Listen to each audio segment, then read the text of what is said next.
burning right now. So I don't know how long this will take. It may take about 45, 50 minutes, something like that. But that's okay. So I was going to talk a little bit about purpose in life. And I'm going to start with this metaphor. Has anyone heard of this metaphor? Of the boiling frog metaphor? No. Anybody? No? Okay, so if you take a frog and you just drop this frog into boiling water, the frog jumps out right away, right? But if you put a frog in cool water and you just ever so gradually increase the heat of that water, the frog gets sleepy and rolls over and croaks. That's the idea. Anyway, that's the urban myth of this, whether it works or not. But here's why. I'm a professor in a school of public health and a school of medicine, and we know that over 50% of disease and death is related to our lifestyles, the decisions that we make. Now, typically people, when you ask them, how much does your lifestyle matter? Oh, maybe 15%, 20%. How much genes? 15%. Or they usually say, oh, that's everything. 80%, 90%. Pick good parents if you can, right? Good luck. But, you know, it turns out that genes are about 15% in predicting our disease and death. The vast majority of everything else, there's just environment, there's genes, and there's our behaviors, and our behaviors are the large majority of our disease and death.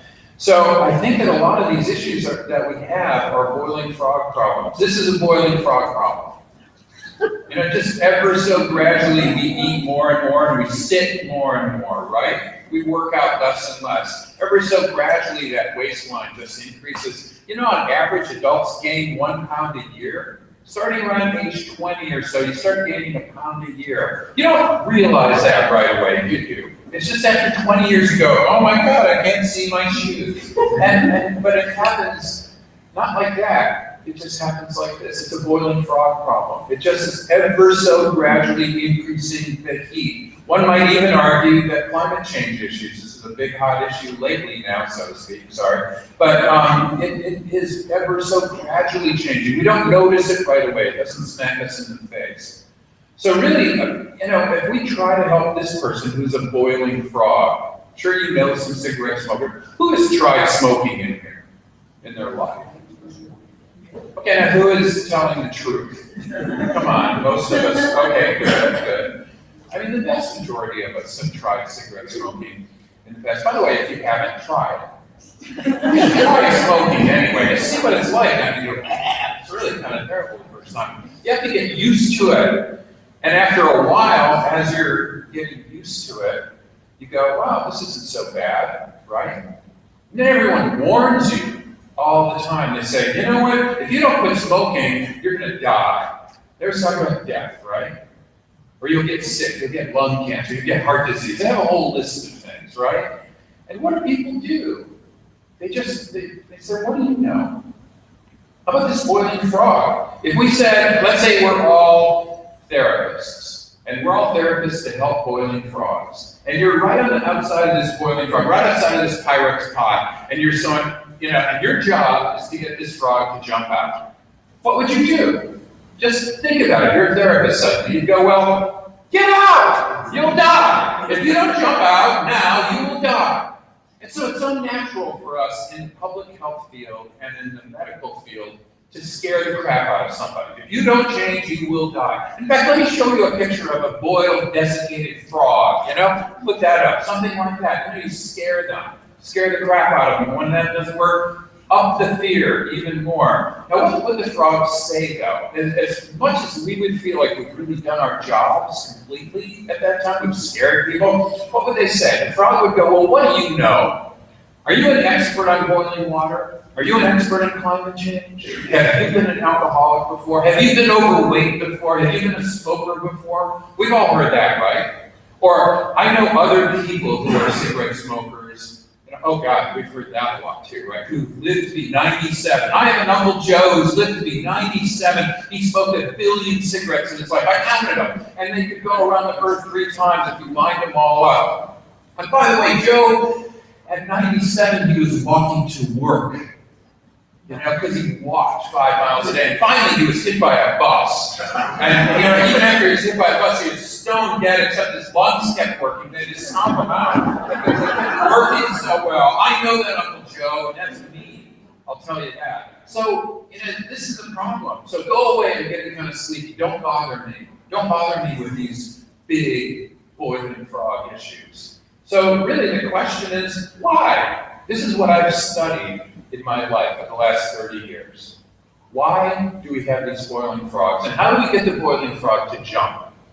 And there are two real main ways of seeing how that happens. But the first answer to this question, to the simplest of questions, like, why can't we get the frog to jump, is this simple answer. We're just defensive. We're very defensive. We have almost like this castle wall around our heads, and I do too, all of us do. And that's called our ego. In psychology, we call it the ego. The Buddha, 3,000 years ago, called it the ego. So it's kind of a standard term for a long time. It's our defensive immune system. Really, it works. I mean, if anybody comes up and says you're bad, and you go, well, I'm not bad, and that's your ego working, and that's good. It's good to have that. Or you're driving here and you see a billboard saying you should buy this, your ego defense says, no, I'm not going to buy that. And that's a good thing. So you have to have this psychological immune system, and we all have it. But increasingly, I would argue, I would suggest, that this wall is getting thicker. And I don't know, who remembers Walter Cronkite? Anybody? When Walter Cronkite was on television, this I just aged all of you, right? Because it came right out. I'm old.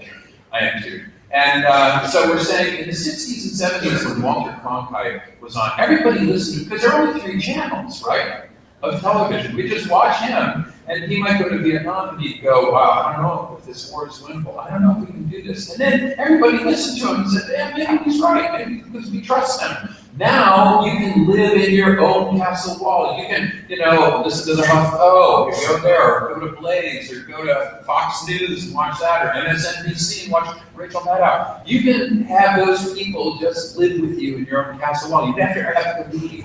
You're never exposed anymore to dissenting views. You can just live in this freaking castle. So every once in a while, one super simple way to deal with this is just to open your castle wall. Just allow, if you're really right-wing, allow Rachel Maddow to come in. Just under heavily armed guard, okay? That's fine. Frog marcher in and out, no problem.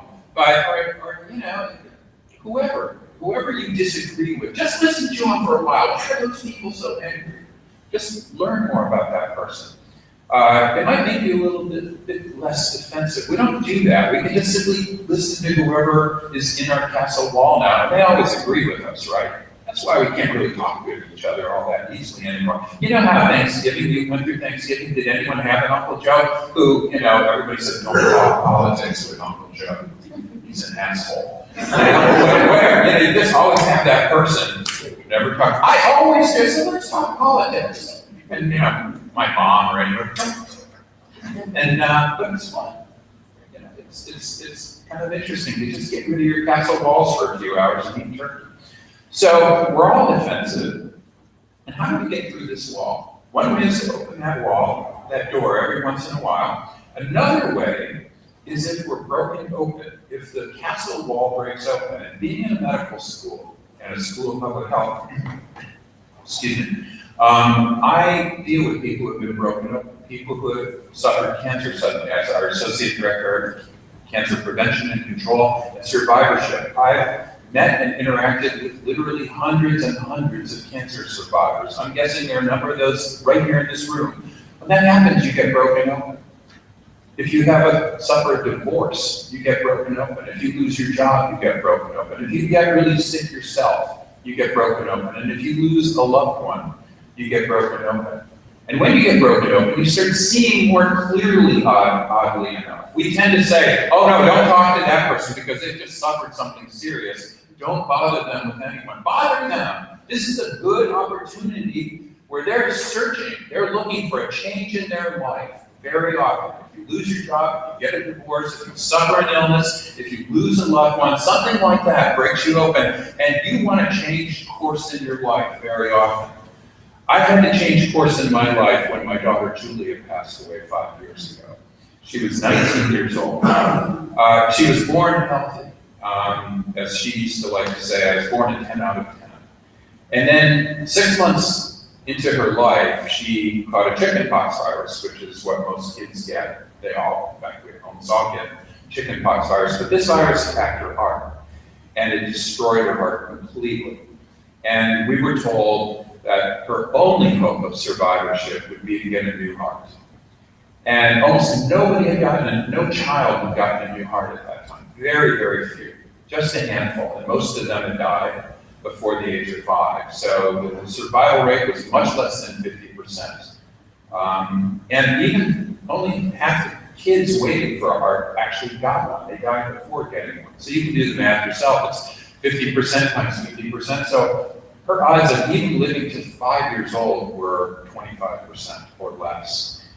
And so we had to ask ourselves, should we even do this? Should we list her for a heart, or should we just let her die in peace? It's such a rare event for a virus to get lodged in your heart and just suddenly, due to no fault of hers or anybody that we know of, it just, destroyed her heart. We decided that if we could live her life, and we decided this at what I like to call the gathering place, our dinner table, with our family and our extended family. And we said, if we could live her life as if every day might be her last day, we'll list her for a new heart. Because then at least we feel good. At least we feel good about what little life or what big life we gave her, as if every single day might be her last day. And it turns out that this is exactly what the Stoics did. Marcus Aurelius is one of Rome's best emperors, and he was also a Stoic philosopher. Read his book, Meditations. It's under 100 pages. It's an amazingly modern book. Every morning, Marcus Aurelius would wake up and say, I'm going to die today. And then dying today, or assuming he would die today, he ended up living a much bigger life. Seneca, another Stoic philosopher, did exactly the same thing. In fact, it was kind of a Stoic idea to just assume that you would die that day. And in doing, imagine his wife, imagine Marcus Aurelius' wife. They're having breakfast and Marcus is going, I'm going to die today. Oh, you say that every time, Marcus, every morning. So stop it. You don't really die. He's just going, no, I want to live a big life. And they did. The Stoics lived huge lives as a result of that. And that's kind of how we gave her a life. We didn't create a Make-A-Wish life for her. Like every day we'll go to Disney World and you can meet Cameron Diaz or whatever. That's an awesome thing, and Make-A-Wish is an amazing foundation. But we thought, how do you just live a daily, normal life big? And that's what we discovered we could do with her. And it turns out she ended up getting a heart. She was one of the first children to get a pediatric heart transplant. And every day we lived a big life with her. She became a Girl Scout. She was on our softball team. I coached her softball team. She was the worst softball player ever. She got like 1 hit in 2 years, I think. And I remember going, oh my God, you got a hit, that was so great. And she has an older daughter, and when she get it, I go, oh my God, that's so great. We just start living our lives as if every time you get a hit, even if it was rare, that was like such a cool thing. The things that they did were important to us, because we just didn't know how long she would be around. And then we started living our lives the same way. We started living as if we might die today or tomorrow. That our lives are really short on this planet. We really are. I mean, just think about it. Since mankind has emerged 100,000 years ago, how many generations there have been, and then how tiny we are in this whole planet, how small we are. And so we started living our lives just the way we lived Julia's life. So she had a great boyfriend, and an awesome boyfriend. She was really herself. And she decided she wanted to give back. When she graduated from high school with her boyfriend, they both went to the University of Michigan. And she decided she wanted to become a nurse because she wanted to give back. And she had a very big purpose in her own life. And so we took her and her boyfriend and her older daughter, Rachel, and her boyfriend to the Caribbean. And we got them in these nice rooms on the beach. I know what you're thinking. Really? You got your 19-year-old daughter a room on the beach with her boyfriend? And all I can say is, we lived her life as if every day might be her last day. And we really did. And she was really in love. And so we just said, yeah, sure. We asked our parents, they said, yeah, of course, that's great. So the third night into the Caribbean, we all had this great big dinner at the gathering place at this great restaurant on the beach. And then we were walking on the beach together as a big family. She turned to her boyfriend and she said, "I am so happy, Brian, that I could die now." And then that night she did, just very suddenly in her sleep of a heart attack. She just never woke up. And so when that happened, I kind of lost my own purpose. I didn't have any reason to live for a while. It's not that I wanted to commit suicide or anything, but I just didn't care about living at all. It didn't matter at all. And one day I was up in northern Michigan. I don't know if anybody been up to northern Michigan or on Lake Michigan. It's one beautiful lake, I'll tell you. It's just gorgeous. And one morning I had a big dream, and it's in my book called On Purpose. And I just had this big dream, and I with Julia in it, and I woke up at 5:15 in the morning, and I saw that Lake Michigan was like glass. It's 80 miles wide, by the way. You know, the other side is Green Bay, Wisconsin, and it's ice cold. I was just up there by myself. My wife and I were told, "You'll breathe differently." And I just went up to northern Michigan, and for a month, I just stayed up there by myself. And I read poetry, which I never read. I read philosophy, which I never did in my life. I'm a scientist. I just never thought about those things, ever. But I was reading poets like Rumi. And I read this poet, Rumi, who's a Middle Eastern poet from the 13th century. And he had this amazing line: the secrets at night, your dreams at night have secrets to tell you. Don't go back to sleep. And so I woke up with this powerful dream, and I wanted to go back to sleep because Julia was in it, and I wanted to come back. And I realized that Rumi had given me this dream. So I jumped into my kayak. I just had my boxer shorts on, and I know that's too much information, but I just had a pair of boxer shorts on, and I literally jumped into my kayak 30 seconds later, and I started paddling out into the middle of Lake Michigan as fast as I could. That's about the dumbest thing you can possibly do when you have ice cold water and you're a couple miles out. In fact, I was about 2 or 3 miles out, and the sun was just starting to rise. This is really stupid because there are literally hundreds and hundreds of boats at the bottom of Lake Michigan, and probably more kayaks than that from stupid people like myself who had this sort of dream and had to paddle to Green Bay, Wisconsin. So I continued paddling until suddenly the sun came up. And I looked and turned to look at the sun. And everything started kind of glowing around me. It was the sun coming up, but everything started shimmering. And I felt my daughter, Julia, in. It had just been a few months since she had died. And I felt her saying, "You have to get over this, Dad." And it wasn't like, "You have to get over this, Dad." It was like, "You have to get over this, Dad. You have to get over your castle wall. You have to get above your ego." I want to stop here for just 1 second and point out that I asked the illustrator to make me look thinner and more handsome than I really am. And the illustrator said, "It's your book, dude, so whatever." But my daughter, I asked her to make, the illustrator to make my daughter look exactly the way she looked. She really was a beautiful, beautiful person. And this is something that at her memorial service, somebody came up and gave to me. She was a high school student, and she had emailed Julia while she was in nursing school and said, "I grew up watching you. You don't know who I am, but I grew up watching you. And I've so admired how you lived your life." And Julia sent an email back to her, and she never told us about this email she sent back. But this girl gave us the email at the end of the memorial service, and she said, and this is Julia's message, "The only reason I keep my head above water is because I have a goal in life that I'm determined to reach." In other words, she had a purpose. She had a purpose that was bigger than herself. She wanted to become a nurse. That was her big goal in her life. Steve Jobs knew he was dying of pancreatic cancer when he gave the 2005 commencement address at Stanford. And this is what he said: "Death is very likely the single best invention of life. It's life's change agent." Now, you probably didn't expect a keynote speaker holding you up for lunch talking about death all the time, did you?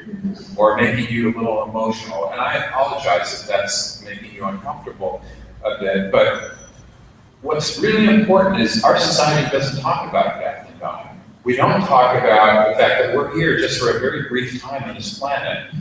And instead, what we do increasingly, I find, is watching what the Kardashian sisters are going to do this week. Or, the latest Miley Cyrus twerking video.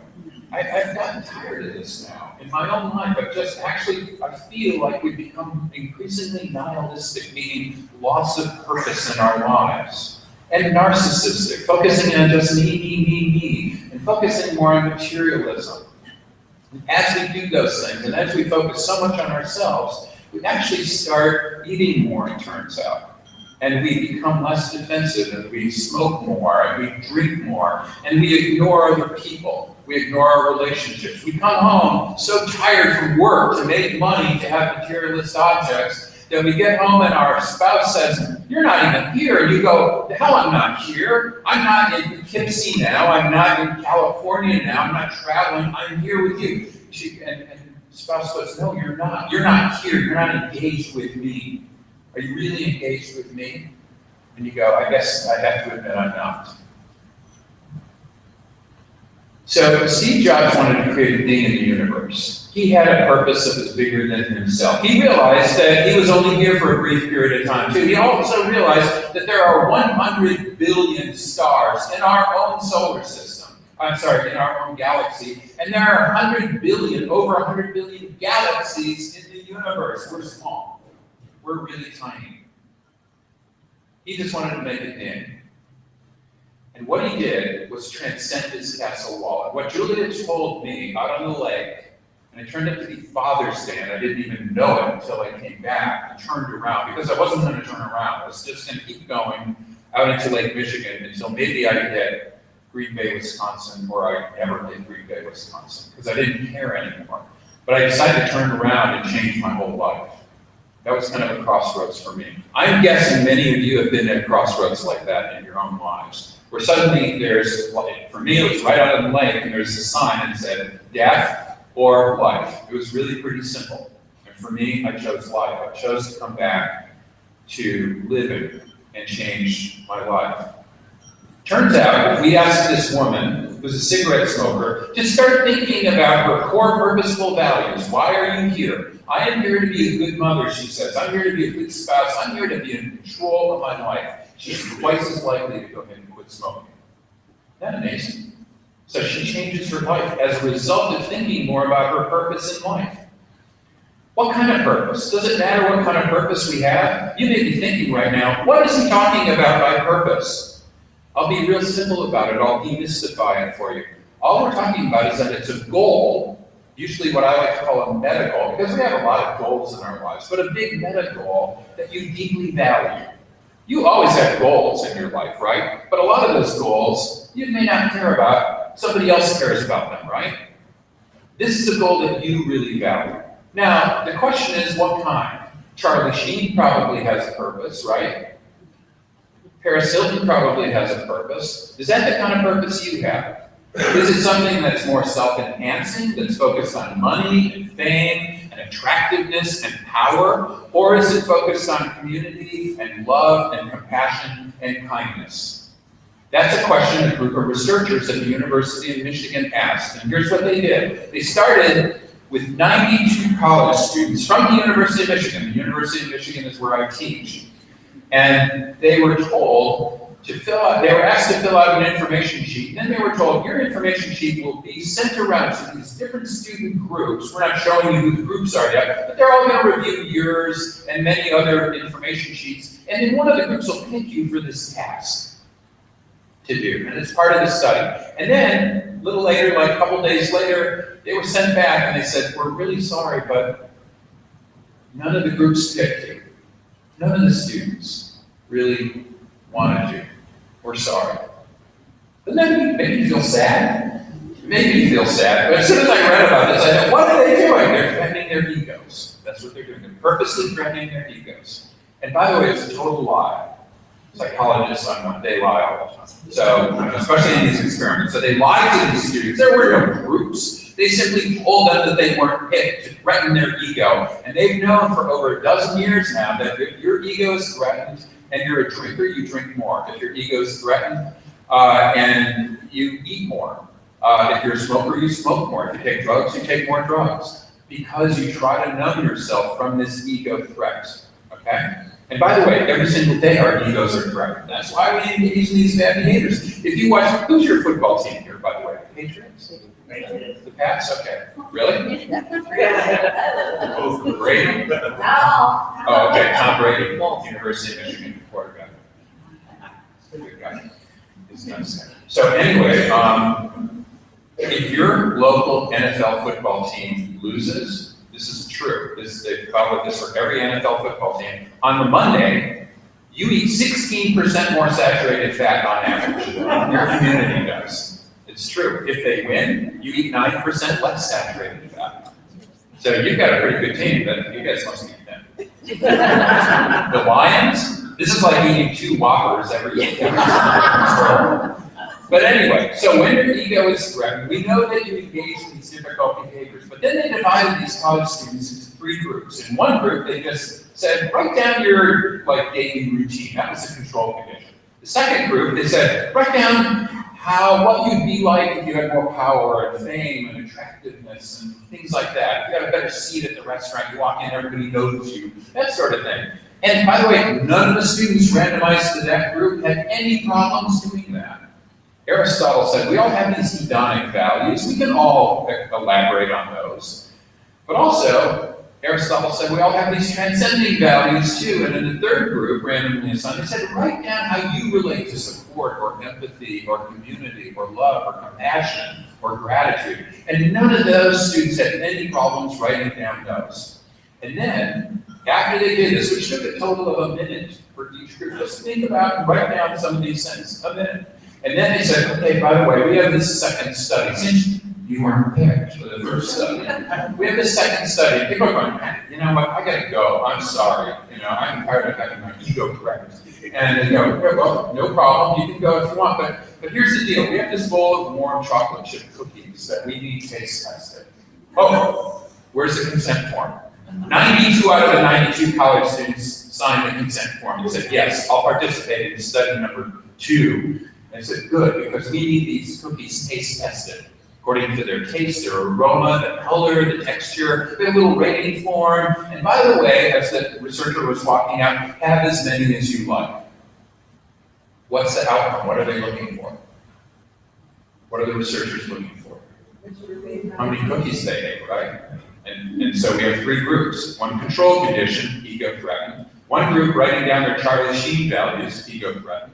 One group writing down their self-transcending values and purpose, ego threatened. What happened? Control condition ate 8 cookies in 1 second. 8. Are you kidding? I have a class that I teach in winter of 300 pre-medical students. 300. These kids graduate from their high school on average in the top 50th percentile. They come in, they're elite college students in the country, and they have their ego threatened, they have their feelings hurt, and they eat 8 cookies? Are you kidding me? And I ask these students, really? We hurt your feelings and you eat 8 cookies? And they go, yeah. Absolutely. It's just what we do. So you can see the relationship here. You start thinking about your core values and your purpose, and you eat fewer cookies. But you eat even fewer as you think about transcending the castle wall, doing things bigger than yourself. A purpose that's bigger than yourself. Here's one other study I'll show you, and then I won't show you too many others. But this is a study down at the University of Pennsylvania at CHOP, the Children's Hospital of Pennsylvania. It's done with people, employees at the hospital who all need to wash their hands before they walk into the hospital room, right? Before you know this. And if you're a healthcare provider, you are just badgered all the time. Wash your hands, wash your hands. Whenever you go into a patient's room, you must wash your hands. So they have hand gel in every room. They have hand gel in nursing stations, doctor stations, everywhere. And so this guy named Adam Grant, who's a researcher in the Wharton School of Business at the University of Pennsylvania, who actually, his wife was having a baby, and he noticed that some of the doctors were coming in and not washing their hands. He said, how can I get people to wash their hands more? He's a psychologist, and he said, okay, let's randomize signs to put above the gel, the sanitizing gel, throughout the hospital. And one sign will say, hand hygiene prevents you from catching diseases. Says hand hygiene prevents patients from catching diseases. There's just one simple word difference here, right? You or patience. One is selfish, one is selfless, right? You're washing for other people or you're washing for you. And then he watched for 2 weeks what happened. And he actually measured the hand gel by weighing the hand gel at the end of 2 weeks. Isn't that an awesome study? He was very smart. So here's what happened. At the end of 2 weeks, there's only 46% of the hand gel left when you're thinking about other people. There's 66% of the hand gel when you're thinking about yourself. In other words, when you're thinking about somebody else, you engage in behaviors that aren't good. That makes sense? I could show you 20 other studies like this, and I will not because I'm separating you from lunch. But I do want to talk just briefly about purpose in life. What do we mean by this? How do we measure it? Here's how we measure it. We ask questions of people like, I have a purpose in life. I have a sense of direction. Some people wander aimlessly through life. I am not one of them. And usually there are 4 or 5 other questions that we ask, and we put them all together and form an average. And then we follow people, like for 14 years. And we find that after 14 years, people live significantly longer if they have a purpose in life. Significantly longer. In fact, 14% longer for every single one. On a 6-point scale, for every point, 14% longer for every point. There's no drug that does that. If you have a strong purpose, you're 30% less likely to develop stroke. If you have a strong purpose in life, you're over 30%, 40% actually less likely to develop heart disease, a heart attack, if you have heart disease already. If you have a strong purpose in life, you better manage your diabetes. If you have a strong purpose in life and are a cocaine addict and are in inpatient treatment, and we may know people like that, or an alcoholic and are in inpatient treatment, 6 months after treatment, you're half as likely to relapse. If you have a strong purpose in life, you have better sex. Need I say more? This is great. So if you have a purpose in life, does anyone have parents in senior centers? I do, both of mine. And when my parents retired, they kind of lost their purpose in life. And it turns out when you lose your purpose in life, 7 years later as a senior, you're 2.4 times more likely to develop Alzheimer's disease.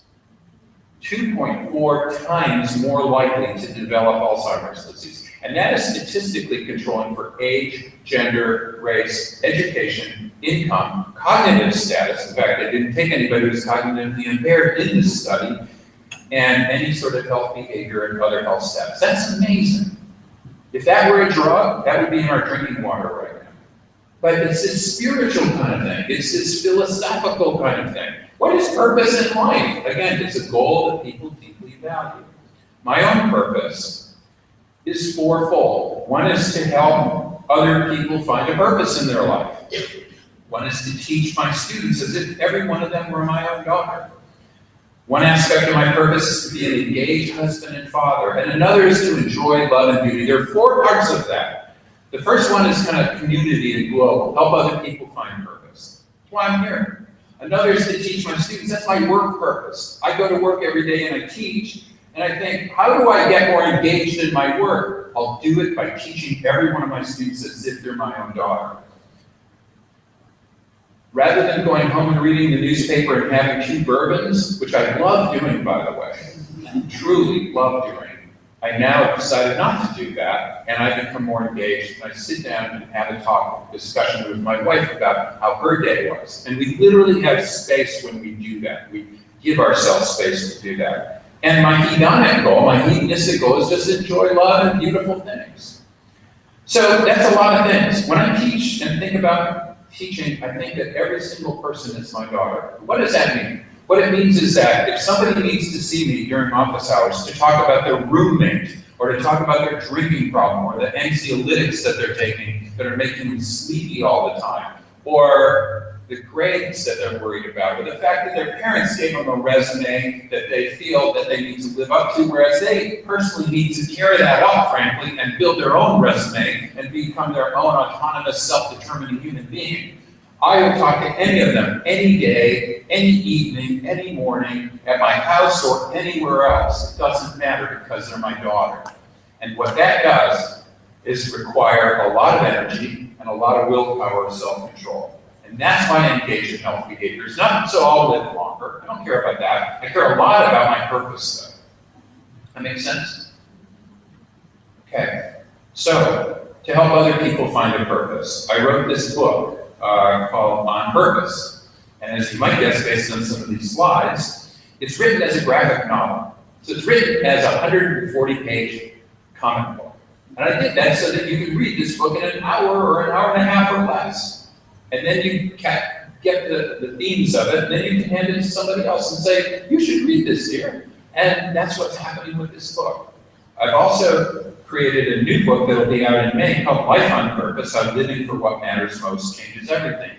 And this is after HarperCollins had read my graphic novel, which I self-published, and said, we'd love to have you publish, have another book about purpose in life. And I said, well, I already wrote one. And they said, well, we'd like you to use words in this one. And so I decided to do that. So this is coming out in May, and there's a lot of philosophy in here, a lot of science, and I'm able to elaborate in much greater detail with this book. In this book, I talk about our lives and our health being very much like a boat, and our body kind of like being a boat. We want energy or wind in our sails. All of us do. Who wants less energy here? Anybody want less vitality, less energy? I haven't met one, but it'd be interesting. But at the same time, Seneca, over 2,000 years ago, in fact, almost to the day 2,000 years ago, in 15 AD, said, when a man doesn't know what harbor he's making for, no wind is the right one. What is he saying here? It's cool to have wind in your sails, but if you don't have a harbor or a purpose, then you're just annoying. I mean, we know people with a lot of energy and no direction, right? We have kids like that. We call them ADHD and we give them drugs, put an anchor on their boat, right? You can't sail anywhere because you're annoying. We know coworkers this way. You're annoying. Get a purpose, get a direction in your life. But also, in addition, you really need a rudder. You need self-control in your life. I would say if you have a rudder on your boat, self-control, or willpower, we call it, if you have energy, and if you have this harbor, I would call you healthy. You know, it's not the absence of disease that makes you healthy, but if you have a direction in your life, you have this super strong purpose, and you have a lot of energy, and you have a lot of this control to be able to steer in that direction, you are healthy. I'm impressed. That means you could even have cancer and have that, right? I've met a lot of cancer patients who are very healthy. How do you find your harbor? You do through finding what you care about the most, your core values, kind of like buoys. And we also realize that purposes change over time. My students have very different purposes than most of you do. And they have different purposes than what I have or my parents have. We all have different purposes over life courses, and when life takes different turns or difficult turns, we may change our purpose over time. That's understood. I discovered myself and through research that when you have a significant other, somebody you can lean on, somebody you can latch onto in a purpose, and you have a joint purpose, that you're even stronger. And in fact, I call a marital vow a purposeful vow, a purpose statement, really, of a couple. And then, as you might guess, this company has a purpose. And the stronger the purpose this company has, and if you're on that boat, the more productive you'll be.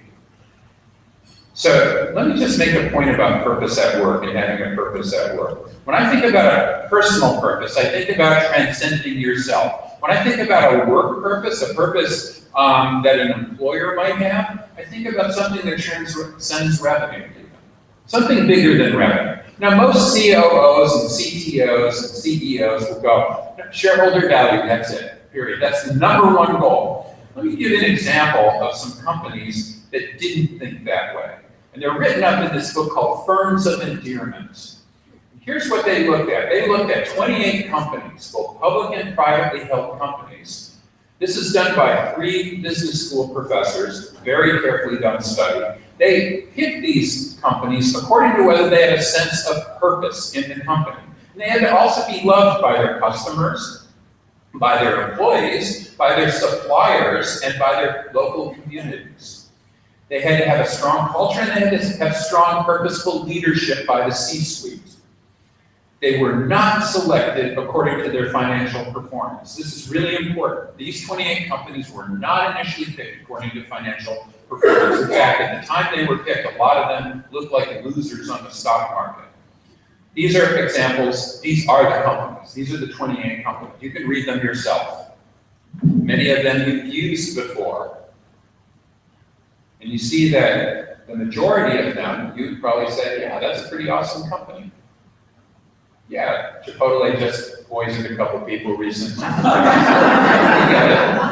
People make mistakes. They apologize for it too, by the way. Costco, do you like Costco? Patagonia. So you see the companies themselves. Here's what they then did, these business school professors. They said, let's compare them against good to great companies. Are you familiar with the book Good to Great? Really good book. And they selected these companies according to their financial performance and their C-suite prowess. Did they have what it took in the leadership to go ahead and become even better companies, great companies? And so they wanted to watch how they performed, and they looked at the S&P 500, the Standard & Poor's 500 as well. And they started in 1998. 3 years into this study, what they found is that the good to great companies were doing much better, over twice as well as firms of endearment, which is very close to the S&P 500 at the time. 5 years out, they all kind of coalesced and weren't doing all that hot. 10 years later, look what happened. Suddenly, the firms of endearment start doing better than the other two groups, in fact, twice as well. Now, I need the entire height of this y-axis because this is then what happened at 18 years. The firms of endearment, which were not selected according to their financial performance, but rather according to their purpose, improved and provided a return on investment of nearly 1,700%, destroying the good to great companies for the S&P 500. In other words, having a purpose at that organizational level is very, very helpful. They've also found that employees who have a strong purpose in their lives are far more productive, far less absent. Let me give you an example. A business school professor studied the custodians at the University of Michigan Hospital. And she asked these custodians, do you have a purpose? Yeah, my purpose at work is to make a buck. Fine, okay, so you're here for the money. Absolutely, and that was about half the custodians. The other half said things like, I'm part of the medical team. I'm here at the hospital, I feel like I'm part of the medical team. And so tell me, how do you help people? Well, I noticed some of the kids here never have their parents here. I sit down on the bed and I read to them. There's a woman who was in a coma, another custodian said, they didn't know whether she'd ever wake up. So every morning I put a fresh flower in front of her face. So in case she woke up, the first thing she'd see is something beautiful. I also keep the floors clean and everything clean here because that's part of the hospital's responsibility. I am part of this team. That group had 0 absenteeism rates, 0. The whole group, no absenteeism over a whole year. The other group had very high absenteeism. So you can see we're having a purpose and connecting it with work. If you have that work purpose, it's very important. We've just created a new company called Jewel Health. And this, I'm really showing this to you because I wanted to show you some of the things that people are working on now in order to help employees develop stronger purpose. So we have an introductory video. Every once in a while, an idea comes along with the power to change everything. Seneca said, when one doesn't know what harbor to make for, no wind is the right wind. For each of us, life is a journey, and all journeys lead a destination. Why not make your destination your life's purpose? To get there, you'll need a sturdy boat. Think of your body as that boat.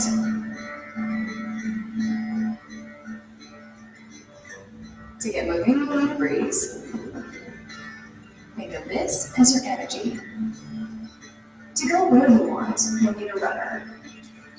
Think of this as your willpower. Your core values, like buoys, help keep you on track.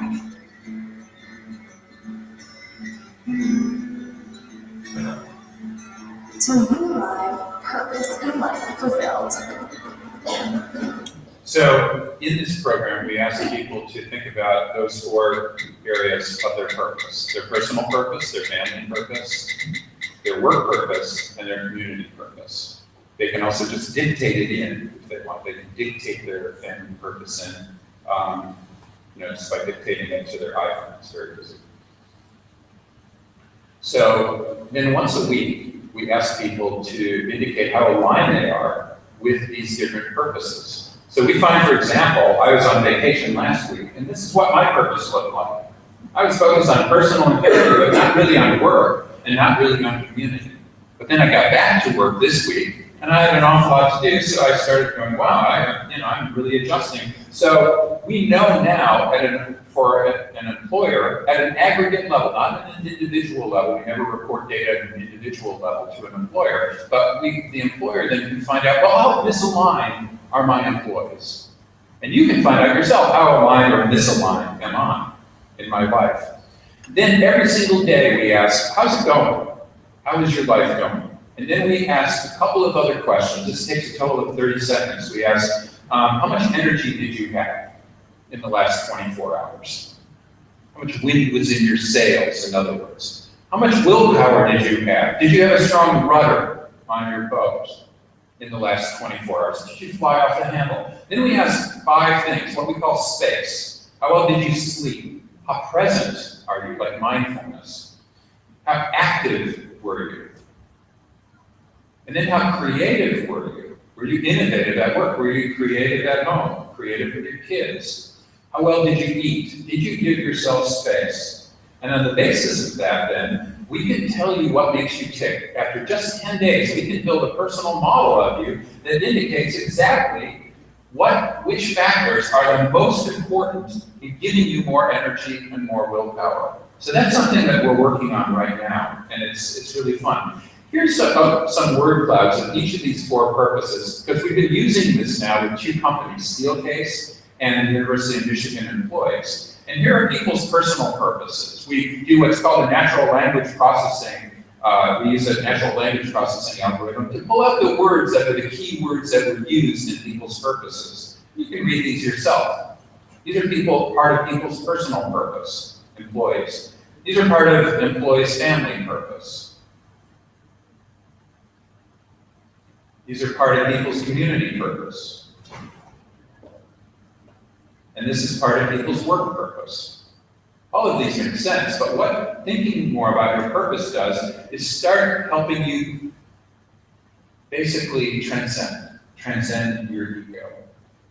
And then we're able to take a look overall as a company, how closely aligned you are with each of these things. I want to show you, if you don't mind, and then I'm almost finished, but I wanted to show you a 5-minute video that describes this whole process, because this video is really showing what we're going to see in the future. And it's not just our company, it's really, this is where people are heading now in terms of wellness and well-being. We're moving wellness into well-being, thinking more about your bigger, purposeful life, how to help you have a more fulfilled life. And so I'll show you this 5-minute video if you don't mind.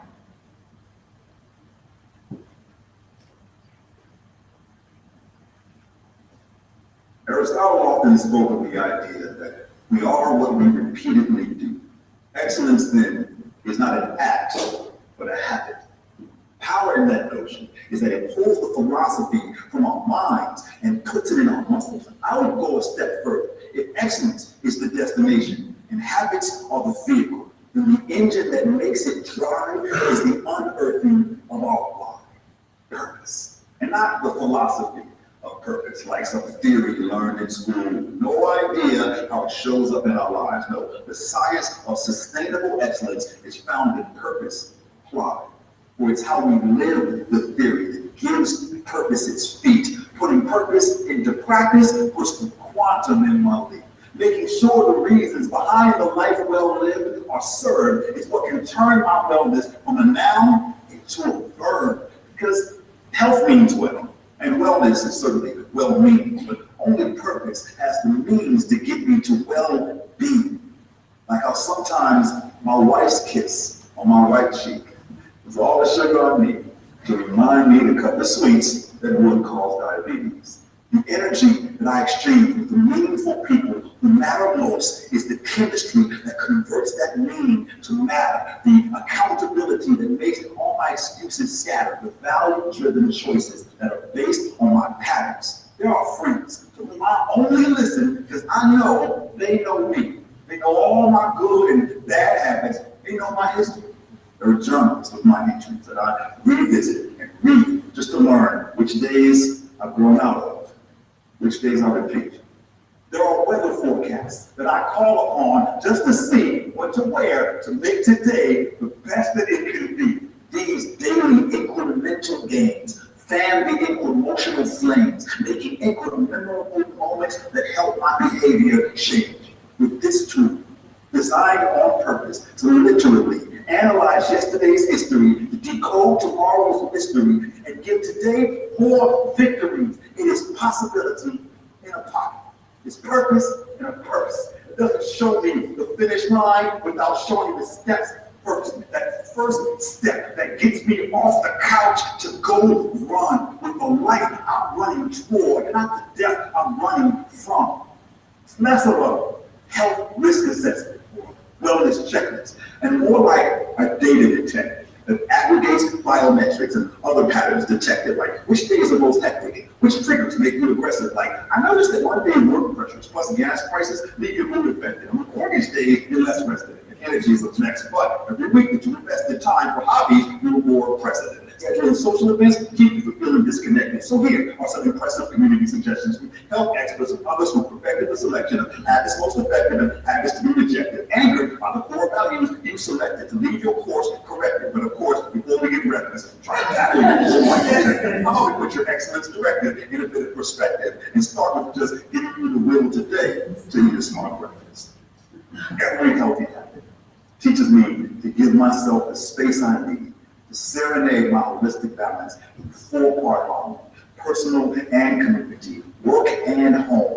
This is what the word purpose looks like on its own. Less of a precious stone that gives your life gleam, and more of a jewel that beautifies your well-being, makes you shine bright like a forecast that sings of how you survived winter and gave your life spring by pressing finger to screen and literally tapping into the power of that friend who knows who you are, the journal that tracks where you've been, the forecast that shows where you're headed, the habits that lead to the win. See, it's not about what Aristotle said eons ago, but what Aristotle says today about your history that helps you literally keep your purpose in play. Gives the boat that is your body the needed navigation to sail uncharted waters to your life's aspiration, and you can't sail into your sunset without the sun's navigation. So this is the light that guides journey to destination. This is the map and engine that drives your intrinsic motivation. This is the act of well-being. It's daily activation. Purpose is the point that gives your life exclamation. This is more than just theory of purpose. This is the application. So we're building this app. We're building this app that will connect your phone with, or the web, with biometrics like a fuel band or Fitbit, in fact, 150 other devices such as a scale or glucometer. And we're also knowing, since we have your phone, zip code, we also know what the weather is like. We know the barometric pressure. We know the pollen count. We know whether your sports team won or lost. All of those things have an impact on you. We know the day of the week. But they have an impact on different people differentially. So we build a personal model of you. Now, I'm not saying this is just something we're doing. Other people are looking into this too. We're using gradually big data. We're combining it to start, between biometric data, genetic data. We're not using genetic data, but other people are looking at that. Environmental data and your own personal health behaviors to figure out what makes you tick and to help you become a more fulfilled person. My purpose in my family is to be an engaged husband and father. That had to change recently, and I had to add grandfather because 5 months ago we just had little Madeline Julie, and she is taking a lot of my energy and a lot of my willpower. So that's my new purpose in my life. We're all boiling frogs. I'm a boiling frog. I think everybody is. It's natural to be in some kind of boiling water. For me, having a purpose in my life that's been given to me through my daughter has helped me basically live and not only survive, but to thrive. And I wanted to share with you a couple of other purposes from other people. And these are just single sentences that I pulled out from people's purposes.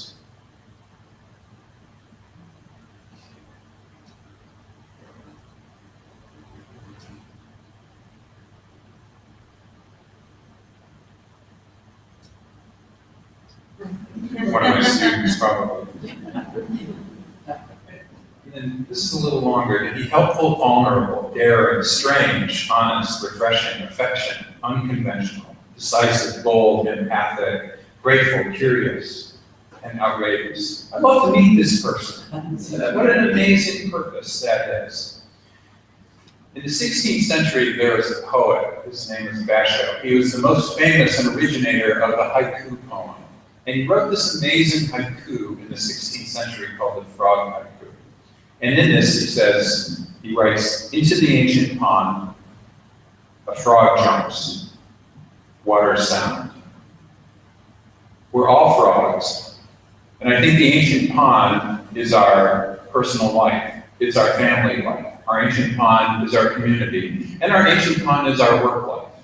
If each of us jumped and found a way to jump, just even if it's a small jump, and makes this little water sound, we would improve our family. We would improve our own lives. We would improve our work life. We would improve our community and the world. Thank you very much.